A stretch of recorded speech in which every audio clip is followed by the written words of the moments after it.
शेतकरी मित्रांनो नमस्कार. हा आहे आपण ओपन बेडवर जो कांदा लावलेला होता 19 नोव्हेंबर 2025 साली. त्याची काढणी साधारण 20 ते 22 मार्च 2026 साली झालेली आहे आणि त्याच्यानंतर आपण 1 एप्रिलला हा कांदा चाळीमध्ये साठवलेला होता. हा ओपन बेडचा ट्रॅक्टरने लागवड केलेला कांदा होता. पूर्ण नियोजन आपण याच्या अगोदरही पाहिलेलं आहे. काय आता आपण जवळपास 4.5 महिन्यानंतर हा कांदा काढलेला आहे समजा इथून, तर काय प्रतिक्रिया तुमची?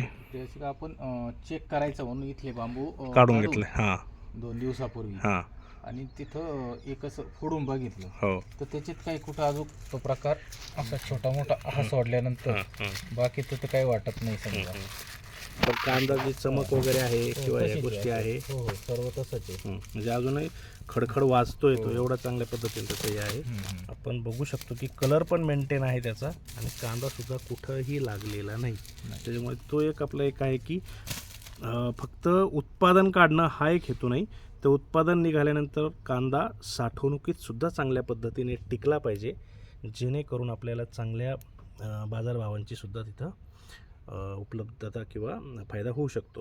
मित्रांनो, हा कांदा काढला तेव्हा साधारण मार्च एंडिंग किंवा एप्रिलच्या महिन्यामध्ये 800 ते 1000 आसपास कांद्याचे बाजारभाव होते.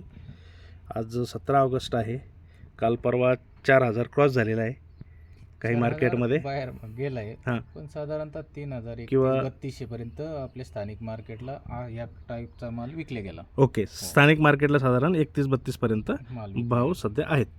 तर मित्रांनो, फक्त उत्पादन करून थांबायचं नाही की त्याच्यानंतर साठवणुकीत सुद्धा आपला माल टिकला पाहिजे आणि चांगल्या बाजारभावाने विकला गेला पाहिजे, ज्याच्यातून आपल्याला खरी आर्थिक सुबत्ता मिळू शकेल. म्हणून मित्रांनो, पहिल्यापासूनच असं नियोजन करा की आपला जो काही शेतमाल असेल तो चांगल्या पद्धतीने किंवा गुणवत्तापूर्ण उत्पादन जर घेतलं असेल तर ते गुणवत्तेनेच मार्केटमध्ये सुद्धा विकलं गेलं पाहिजे. त्याच्यासाठी नेहमीच प्रयत्नशील राहा. धन्यवाद.